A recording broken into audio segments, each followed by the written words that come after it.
next session, I would like to call on stage Dr. Biju Hamid, Dr. Charles Newton to chair the session, along with Dr. Madhuri Kulkarni. We have already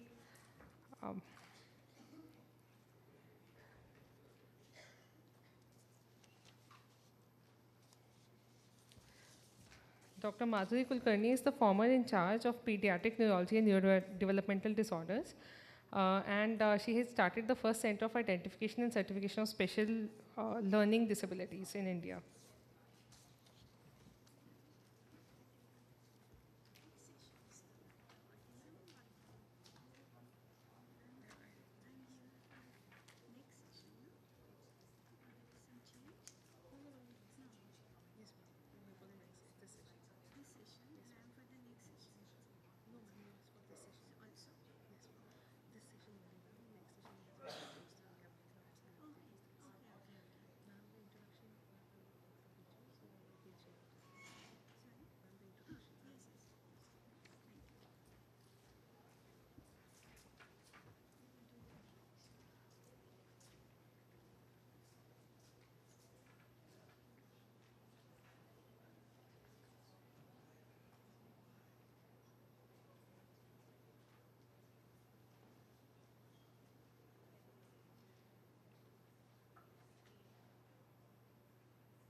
So we're ready for the next section. So we've got Dr. Shruti Garg, who is a clinical senior lecturer in translational child psychiatry at the University of Manchester. And she's also an honorary consultant, child and adolescent consultant in psychiatry at Manchester Children's Hospital. Dr. Garg is going to talk on an update on the neurobiology of autism and the value of studying syndromic models. I would like to welcome Dr. Garg. Well, thank you very much, and I hope you can see me from down there. I've worn my biggest heels to stand up, so I'll make sure that everybody can see me, but still way up there. So I'm going to try my best to use my best voice and shout out if you don't understand anything. So I'm Shruti Garg, and it's such a privilege to be invited here amongst this distinguished audience. And my talk's a little bit different. It's a little bit more research-based, and I'm not sure how clinically relevant it's going to be to you. But I hope what I'm going to be able to do is talk about the research efforts that are going on around the world in the area of syndromic autism. So I'm going to give you a broad overview of the research progress that's been made in our understanding of autism using single gene disorders with a particular focus on Fragile X, tuberous sclerosis, and neurofibromatosis type 1. I'm going to talk a little bit about translational experimental progress in pharmacological approaches, which are just phase 1 and 2 trials, not yet clinically applicable. And I'm also going to talk a little bit about future approaches towards treatment discovery in autism spectrum disorder. In this talk, I'm not talking about any of the psychosocial treatment approaches in autism, but I'm going to focus mainly on syndromic autism and pharmacological approaches. Okay, so we've heard very nicely from the previous 2 talks about autism and the clinical symptomatology. It's a neurodevelopmental disorder. That's a lifelong disorder that can be diagnosed from 2 years. And the DSM-5 criteria has combined it into 2 domains of difficulties in social interaction and communication and restricted repetitive patterns of behavior and sensory interest. We know that comorbidities are extremely common in autism.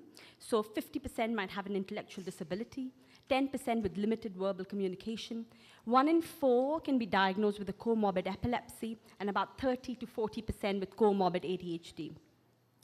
The prevalence is 1%, and I think that's true in India as well, as I was talking to other speakers here. The cost of looking after individuals with autism in the UK today exceeds that of stroke, and that's a staggering figure. I don't know what it is in India, but in the UK, the costs of looking after the individual throughout the lifespan are staggering. So what are the current challenges in autism research? Well, for one, we understand the neurobiology, we don't really understand, rather, the neurobiology. We don't really understand what happens in the brain. So because we don't have this understanding, we haven't really made progress in pharmacological treatments for the core symptoms. Secondly, the other problem are there's many false claims for effective symptoms. And if you speak to parents, they fall prey to this because of internet searches and actually, lots of quangos being offered misleading information and treatments with false claims for efficacy. Some previous psychosocial trials have found short-term gains in social interaction and communication, but really we haven't got a cure or haven't got any pharmacological treatments for the core symptoms. So I'm just going to start talking about defining what's syndromic autism. Non-syndromic autism, or idiopathic autism as we know, is autism where the cause is unknown, but we know there's strong genetic heritability. The neurobiology is poorly understood, and we haven't got pharmacological treatments. Syndromic autism, on the other hand, is where there's a known etiology along with an additional phenotype or dysmorphic features. There's an underlying defined genetic cause. The neurobiology is better understood because we can make and knock out animal models of these conditions and understand their brains better. And really, research is starting to identify pharmacological treatments that can be used. The most sort of familiar syndromic models of autism that you may be aware of is Fragile X, tuberous sclerosis, and I'm going to show you some others. But what I'm going to talk to you over the next few minutes is how we can use our understanding of syndromic autism and apply that to idiopathic autism, and how we can use the advances in pharmacological treatments that are developed in the context of syndromic autism and apply that to non-syndromic autism or idiopathic autism. So as you can see, all of these genetic disorders, Fragile X being one of the most common, it's associated with high comorbidity of autism. So for instance, children with Fragile X, between 20 to 50% of children with Fragile X also have a comorbid diagnosis of autism. Similarly, tuberous sclerosis, up to 50% of children with tuberous sclerosis also have a comorbid diagnosis of autism. And NF1, up to 40% of children with neurofibromatosis type 1 also have comorbid autism diagnosis. And similarly, there are lots of other syndromic models where there is high incidence of autism. So I'm going to focus my next few slides on the first three disorders: Fragile X, tuberous sclerosis, and neurofibromatosis type 1. I'm going to talk about the neurobiology of autism in these disorders and the treatment approaches. So Fragile X, it's one of the most common causes of inherited intellectual impairments in boys, affecting 1 in 5,000.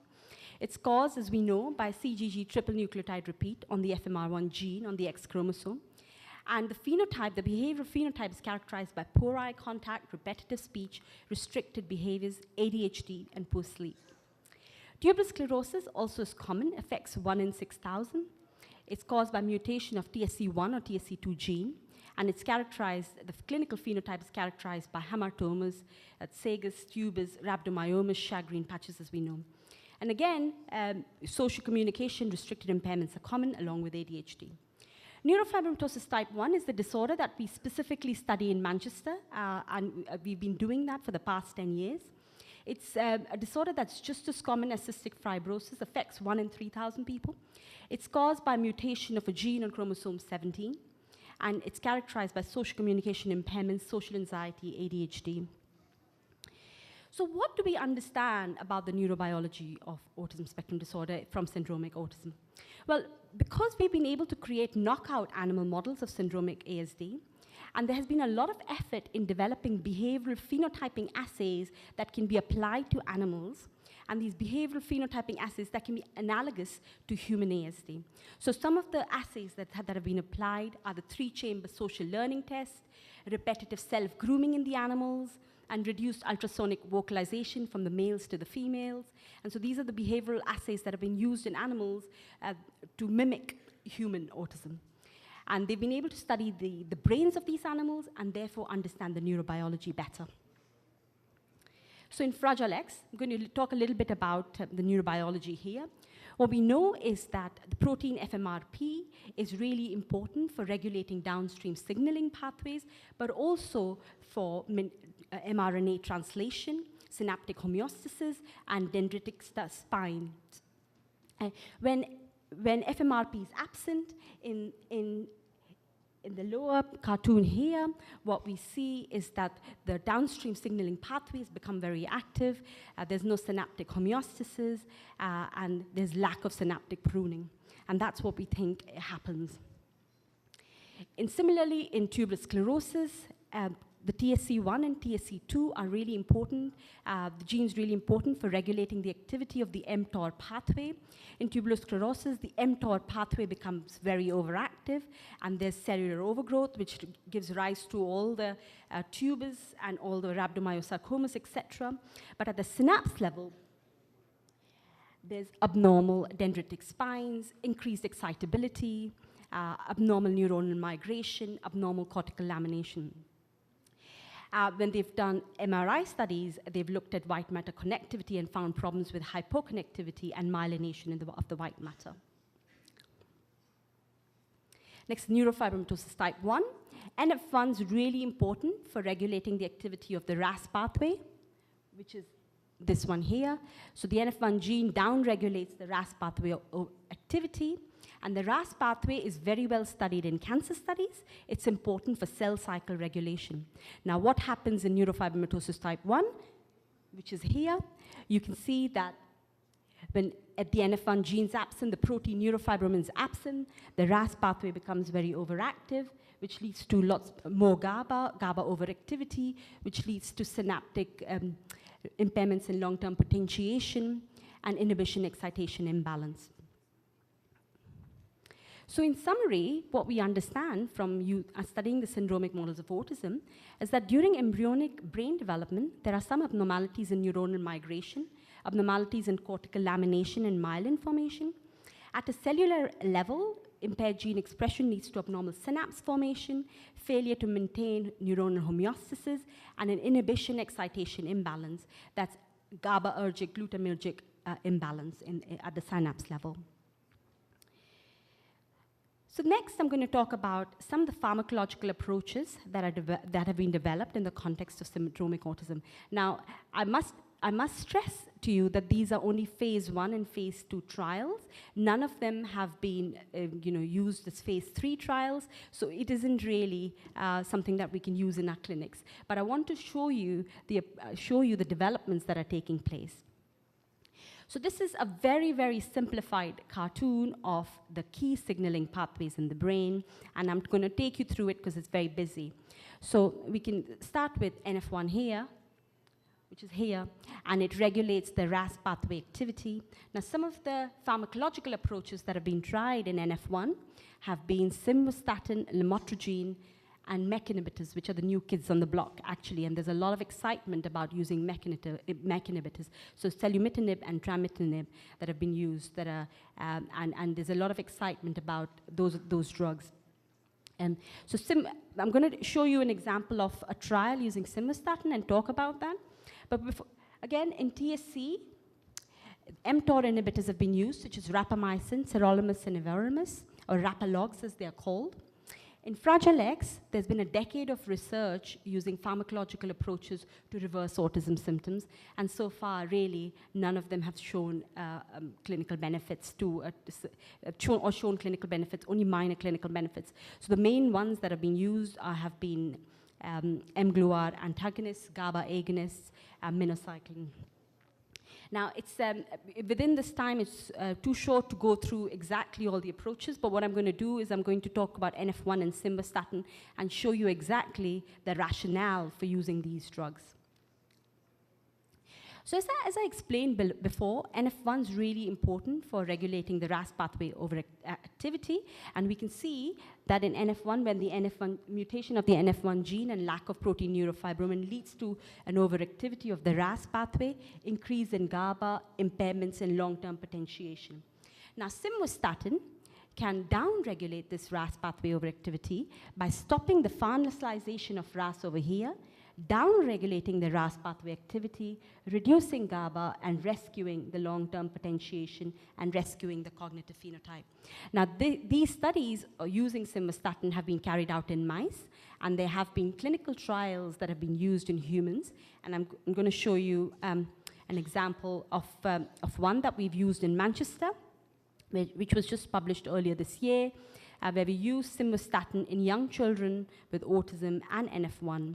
And we tried these children as young as 4.5 to 10.5. It was a pilot study, which was a 12-week double-blind clinical trial of simvastatin versus placebo. And it was a proof of concept feasibility trial, but we showed that 12-week treatment of simvastatin had some effects on some of the brain imaging parameters, but unfortunately, we didn't find any benefits on behavior, but we found changes on spectroscopy and DTI. So we don't really know what this means for clinical benefit, for clinical application. So the lessons learned so far are that treatments have shown, some of these pharmacological treatments have shown beneficial effect, but on the whole, no effect on primary outcome measures. Although, having said that, there is a big trial going on. There are some trials still going on, and we're still hopeful of things to come. The translation of treatments from animals to humans is not straightforward. So we don't know when to treat humans, whether we need to treat them when they are very young, at the infancy stage, or at least at toddlerhood stage, or what the dose should be. And so the dose that's used in animals is obviously not similar to humans, so there are all of these issues.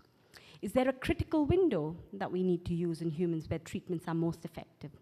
And really what we're trying to do, or the research is trying to do, is develop an iterative approach to developing treatments, like it's been done in cancer. So where, give you an example, where a multi-pronged approach is used, where there is in-depth phenotyping of, if you see here, an ASD patient, there's in-depth phenotyping using advanced imaging techniques, EEG, genomic analysis, and drawing on some of the latest technologies using induced pluripotent stem cells.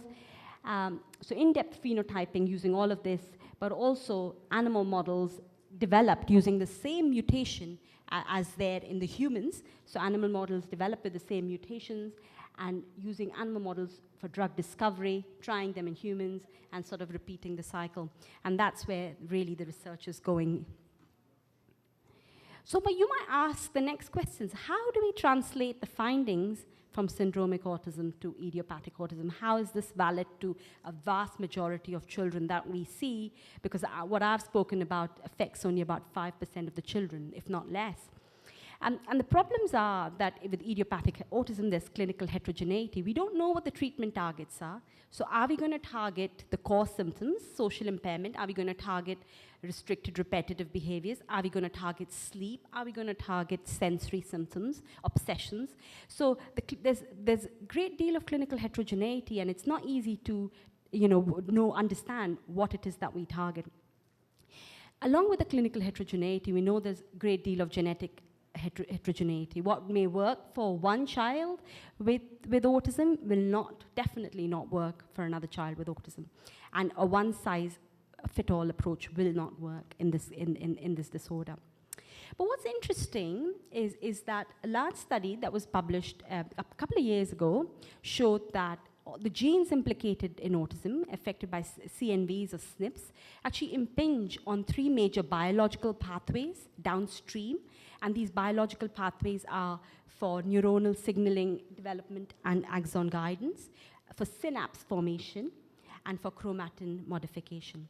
So though there might be genetic heterogeneity, downstream there are fewer defined molecular pathways that these genes can affect. So the current approach that the research is taking is actually, and again, as I said, this is not clinically applicable, but these are all research efforts that are ongoing. So it's using the large cohort of individuals with ASD and stratifying them either based on the clinical features or genetic or molecular profiling, and then dividing them into groups, and then using that to target drug treatments. So in summary, syndromic models can be used to understand the neurobiology of autism and can harness a mechanism-based approach to treatment. There's been much progress over the last decade in understanding the basic biology. However, translation to clinical benefit has been slow. There is a move towards precision, personalized-based medicine approaches, much like cancer, in the research world, using brain-based biomarkers, EEG, advanced neuroimaging techniques, using pluripotent stem cells, and the omics approaches, proteomics, metabolomics. And technology in these areas are developing at a fast pace, and using some of this in the context of NF1 in Manchester. So with that, thank you very much. These are our funders. And if you want a reference for the talk, it's at the bottom there where we summarize all of this. Thank you.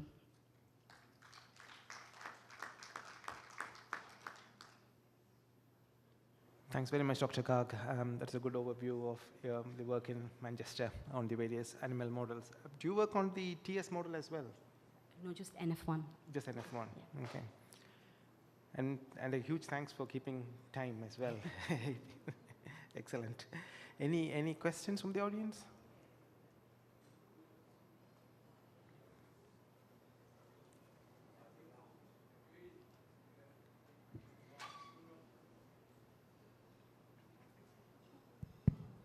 You have projected it as syndromic autism.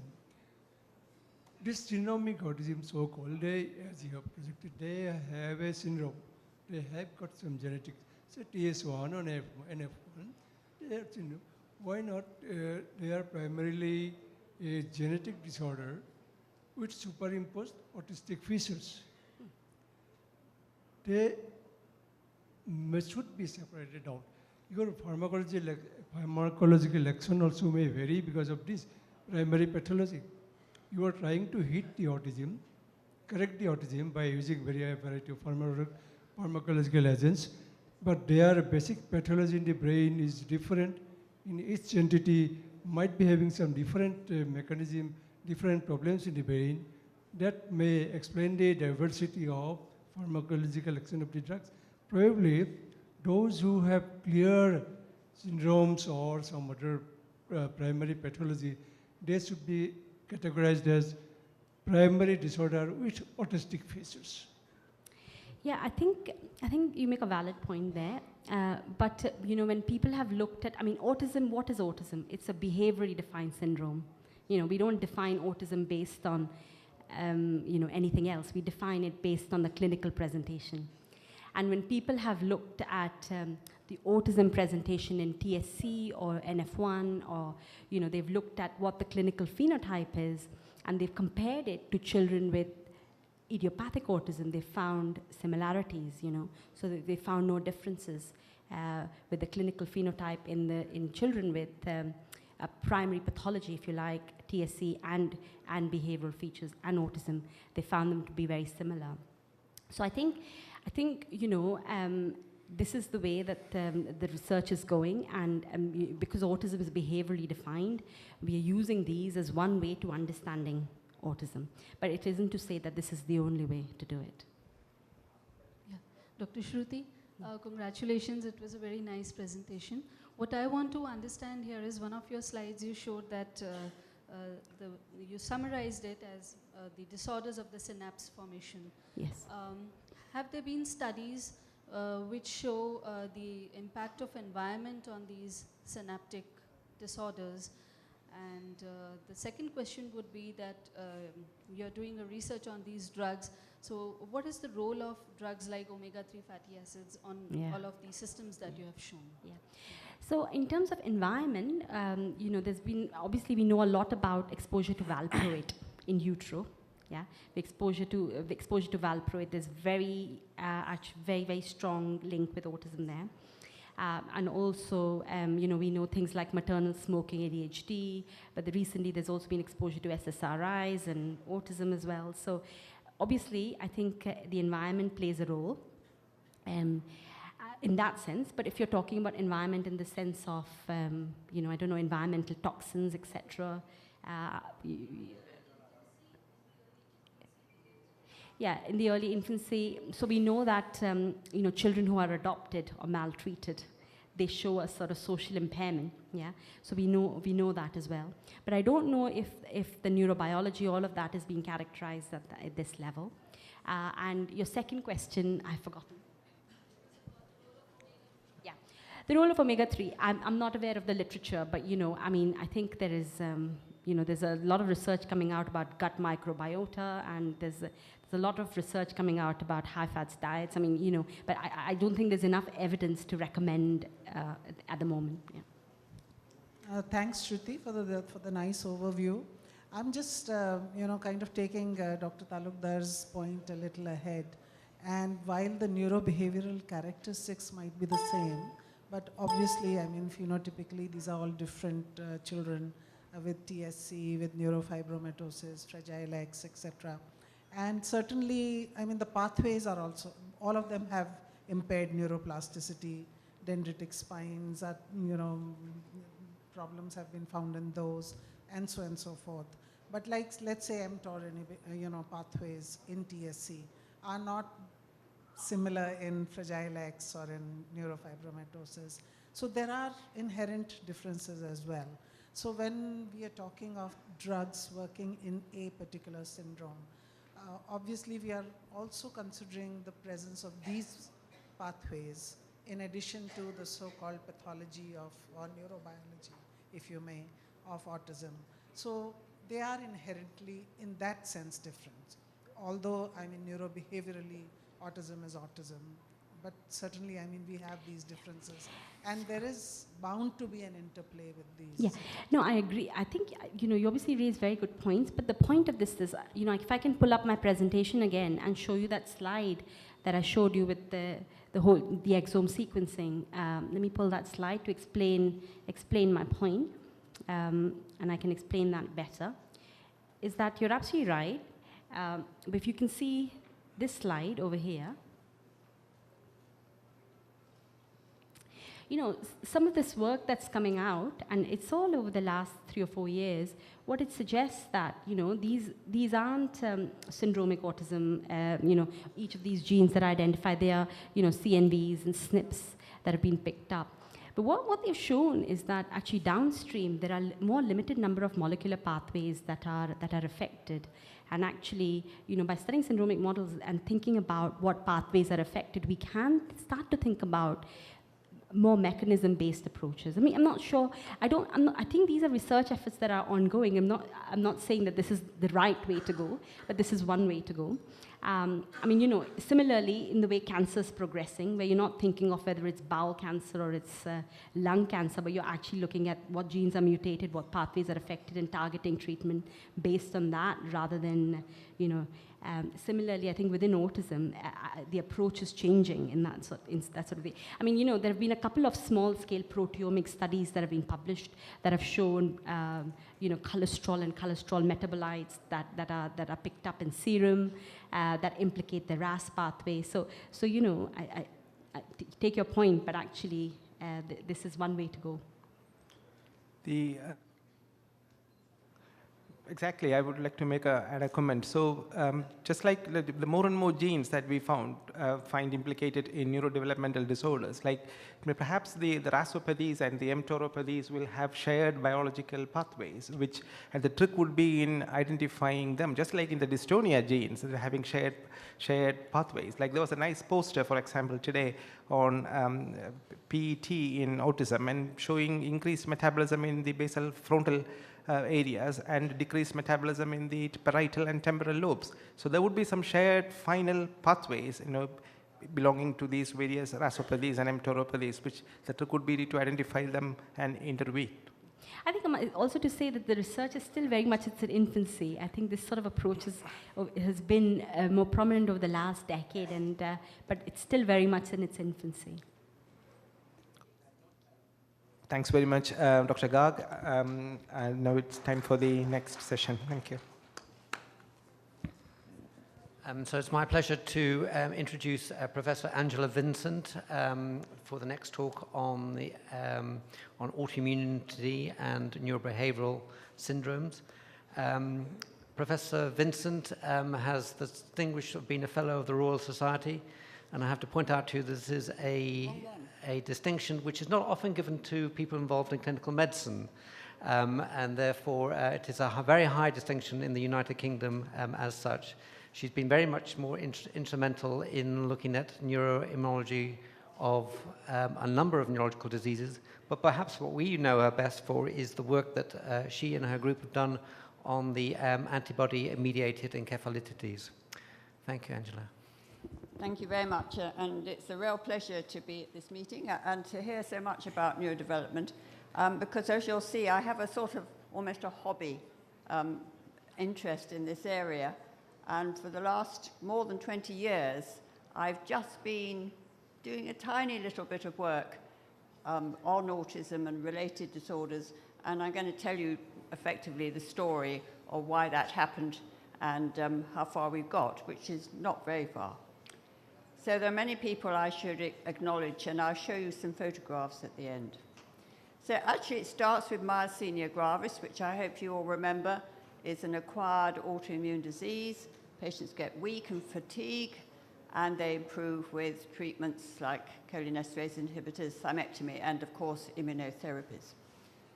And just to remind you, the antibodies in myasthenia are mostly against the acetylcholine receptor, and they manage to get to the neuromuscular junction, they bind to the receptors, and they cause loss of the acetylcholine receptor.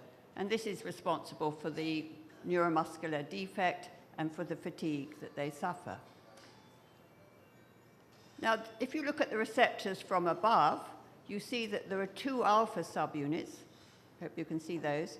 And on each alpha subunit, there's a main immunogenic region, and most of the antibodies in myasthenia bind to the main immunogenic regions and because there are 2 on each acetylcholine receptor, they can cross-link the receptors and cause loss of receptor. Now, those are the antibodies that you expect to find in myasthenia. I'm going to show you that sometimes mothers have different antibodies, and they're very interesting. We know that most myasthenia patients, in fact, can have normal babies, even though antibodies, of course, cross the placenta into the baby as a normal part of the immune system, protecting the baby when it's born from infections.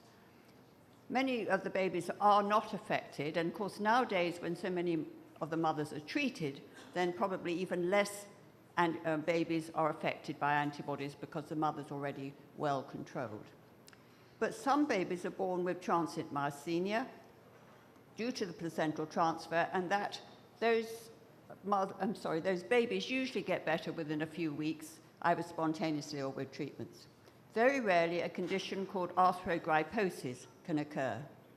And here on the right, you see a case of arthrogryposis in a baby. That baby was born with totally fixed joints. The fists, you can see, the knees are fixed, the ankles are fixed. And in fact, the baby's also got a very small jaw and had respiratory problems and died shortly after birth. All of this is caused by lack of fetal movement. So anything that reduces fetal movement in utero can lead to arthrogryposis. There's often swallowing and breathing difficulties associated. Now, this baby was the last of 4 children born to this mother, and you can see that 3 of them had died of this condition. Only 1 survived, but the survivor seemed to be reasonably normal.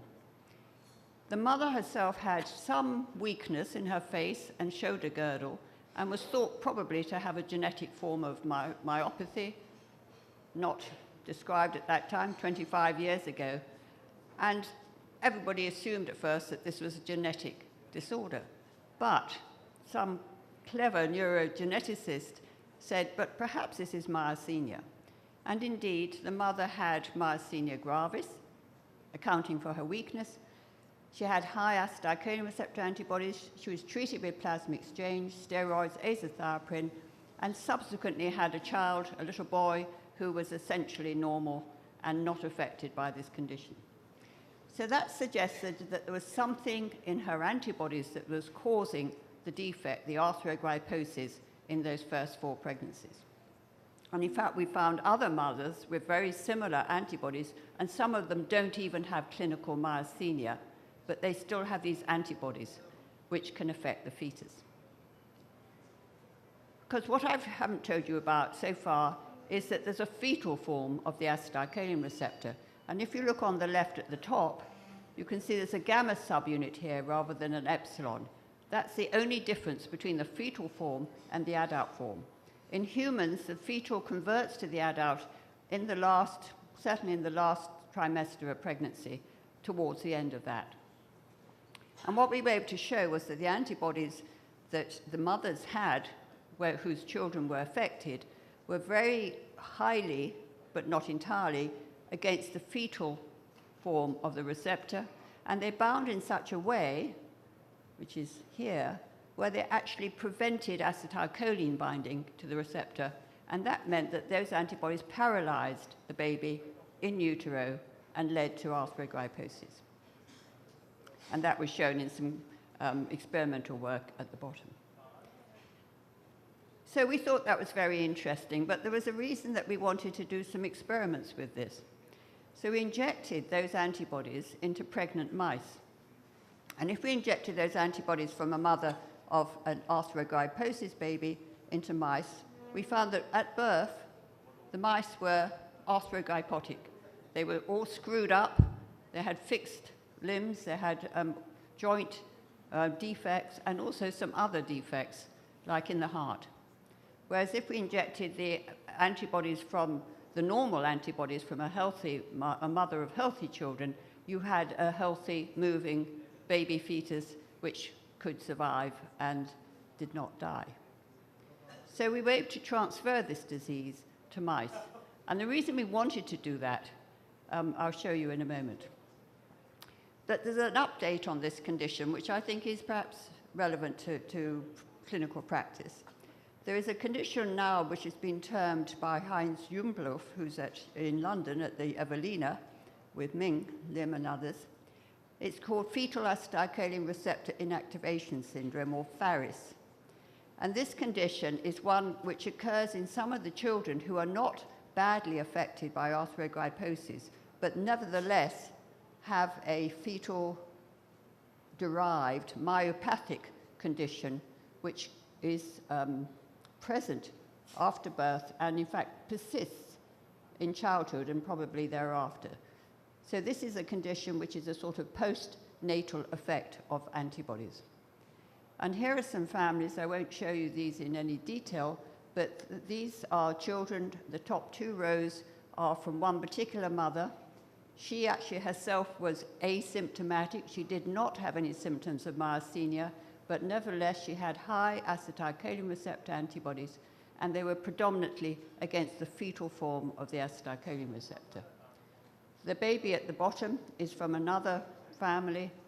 He was the first surviving sibling in a family, and had marked facial weakness and inverted V-shaped mouth and bilateral ptosis. So the effects are quite different between the children. Some have ptosis, some don't, but really they have a sort of myopathic face with changes which are difficult for them to live with. Interestingly, recently salbutamol, which has been used in some of the genetic forms of myasthenia, has been shown to be helpful in this condition too. So for those families, we're now using cell-based assays, which I talked about yesterday. So when we do that, we take two sets of cells, and in one set we have the fetal acetylcholine receptor, in the other set we have the adult acetylcholine receptor, and we ask if the mother's antibodies bind better to the fetal form than to the adult form of the acetylcholine receptor. And here you can see a nice example. This is antibodies from the mother 3, who had, if you look at the left, you can see that there you've got green cells and with a very faint redness around them. So those are antibodies to the adult acetylcholine receptor, but antibodies to the fetal acetylcholine receptor are much stronger in that mother. So that mother had one child who died at days 17 and then had a second with facial and bulbar weakness, which persisted. So these fetal-specific antibodies are found in mothers of rare cases of arthrogryposis. The condition can be modeled in mice, and surviving offspring may have persistent myopathic changes. But why did we want to do that animal model? We wanted to ask a question. Could antibodies that are specific to brain proteins cause neurodevelopmental or neurobehavioral disorders, like, for instance, autism, and even perhaps schizophrenia, as a very late consequence of something that's happened in utero? So we did do one experiment back in the 90s, and in fact, Ming kindly showed this slide very briefly yesterday, and we had lucky enough to get samples from a mother who'd had 3 children, the first normal, the second with autism, and the third with a specific language disorder. And she had antibodies which bound, now you won't understand this perhaps, but this is a fetal mouse cerebellum. It's not very well developed. It's not like the adult mouse cerebellum with all its finery. But that pink stain is the mother's antibodies that can bind to rodent, to mouse cerebellum.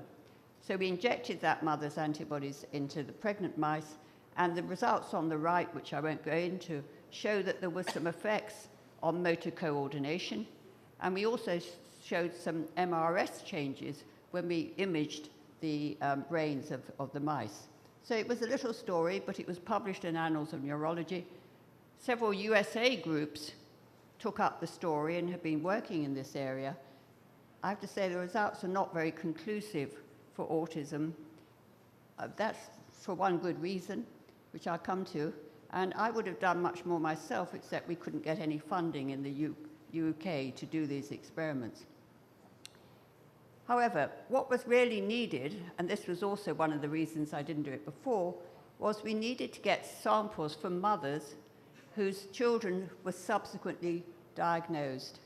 So mothers during the pregnancy in which a baby was exposed to the antibodies, and that child then subsequently got a diagnosis of either autism or neurodevelopmental disorder. And it wasn't until we were lucky enough to set up a collaboration with a Danish group who had been collecting these samples back in the 1990s and who now were able to track the diagnoses of the children who were born to those mothers. And this is a fantastic resource, and we were very lucky to get them to collaborate with us. And we found that a particular antibody to Caspr2 was raised during pregnancy in mothers of children with mental retardation and disorders of psychological development, but not autism. So we had 3 cohorts. I won't go into the details, but you can see that they were classified under the ICDs that were available at the time. And we had controls in each group which were matched for age and sex and parity, and even the sex of the child where that was possible. So this was a fantastic resource to have that we could test. So now we could test the samples from those mothers whose children had been given these diagnoses. So we looked for many antibodies to known and unknown neuronal surface proteins. For instance, like the NMDA receptor that you all know about, LGI1 and Caspr2, GABA receptors, and we also look for binding to cultured neurons, which is a good generic way of looking for antibodies. And in fact, the only positives were against NMDA receptor and this protein Caspr2, which is part of the VGKC complex.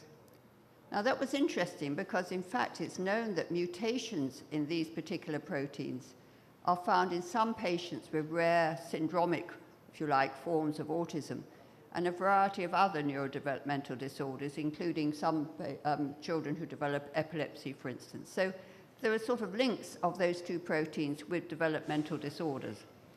We found antibodies to them in our cohorts. So they seem to be very good candidates for the possibility that they might be causing defects in the children, that the antibodies might be causing defects in the children.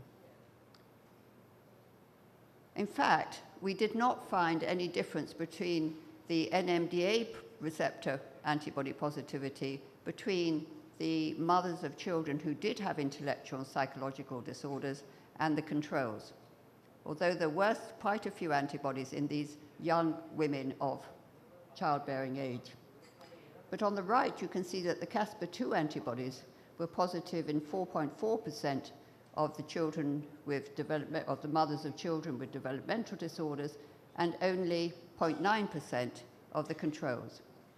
And that was significant, and published in a short paper in JNMP.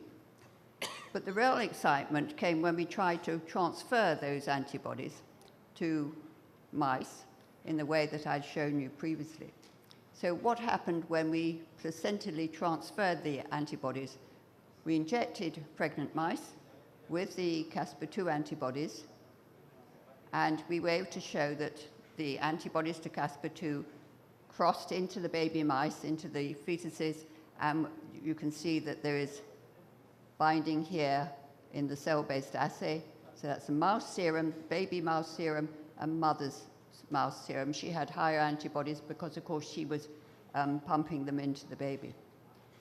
You could see that there was bound IgG, which is shown in the green fluorescence, in the cortex, which we sampled here, and that was significantly higher in the Caspar-2 antibody injected than in the controls. And we looked at the bottom at the behavior of the mice during the first 3 weeks of behavior, and this is a very standard set of tests. And we were very disappointed that there was absolutely no differences between the test and control mice in their behaviors. They were all perfect. Very disturbing, very disappointing at that time. However, when the mice were older, we did some social interaction tests, the 3-chamber social interaction test and the reciprocal interaction test, and you can see that there's some highly significant results in those tests, particularly the sociability phase, which was significantly reduced to almost 50% in the test mice, the Caspar-2 mice, which are the black ones, and in the reciprocal interaction test, the changes were also very, very substantial. There are also mild defects in nesting, which is a perfectly sort of normal mouse-type thing to do, and 1 or 2 other tests. But it was the sociability tests which were most affected. And these, of course, are quite autistic-like. I'll be very interested to talk to the last speaker, Shruti, about this. But perhaps the most exciting thing was at the end of the study when we terminated the mice and looked at the neuropathology of those mice, and were able to show that 9 months after the in utero exposure to antibodies, the mice still showed persistent increased microglial cells, activated microglial cells, and decreased glutamatergic synapses in cortical regions, particularly in the somatosensory cortex. And you can see that in the bars at the top. Again, the black ones are the Caspar-2 injected, and the open ones are the healthy control injected. And at the top, you can see the increased microglial activation and numbers along the top. And at the bottom row of plots, you can see the decrease in the synapses in these mice brains. And at the bottom, you can see how the various measurements one can make comparing the resting and activated microglia, which we also studied. So microglia are definitely involved in pruning synapses during development. So this sort of suggests that those microglia were activated by the Caspar-2 antibodies early on during the development of the mouse when they were exposed to Caspar-2 antibodies, and that this has somehow maintained a reduction in the synapses and an increase in the microglial activation, which is certainly something that's been found in neurodevelopmental disorders. So really quite interesting outcome from these experiments. So I'd just like to end with the pictures of some of the people that have been so important in this work. David Beeson is professor of neurogenetics and works on the congenital myasthenic syndromes, but has always been very helpful to me working on these slightly obscure antibodies. Leslie Jacobson has done a lot of the animal work itself. On the right, you can see the 2 pediatric neurology trainees who trained with me, and Yael Hackerhand, who I've mentioned several times during this meeting, is on the right, and Suki Wright is Asian origin, Birmingham trainee, well, Birmingham consultant now, and is working on the NMDA receptor antibody story. And at the bottom are the 2 people who really did that Caspar-2 animal model work, and tremendously good contributors. And Esther Coutinho is going to try and follow up on this story. Thank you very much.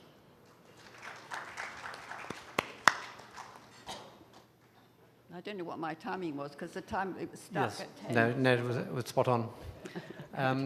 Any questions? I have a question. Here I am. Angela? Where? Angela. Oh, right. Yeah. You have shown very, very exciting, very informative, experiments that you have been doing. How do you translate these results in the clinical neurology? Well, I mean, I think the autism work, of course, not at all, but I hope that there are going to be more studies looking at maternal sera. And I mean, we've had to give back the samples that we had, but we're now trying to collect others from other sources.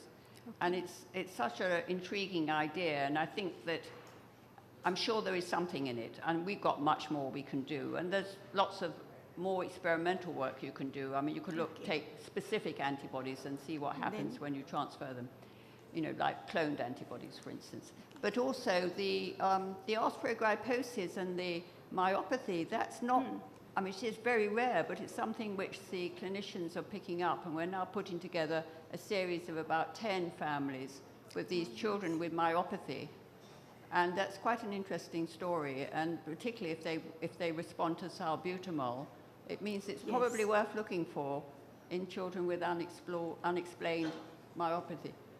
So I think there might be a few clinical reasons for doing the studies. Okay. Right. Hello. Any further questions? No? Okay. Thank you very much.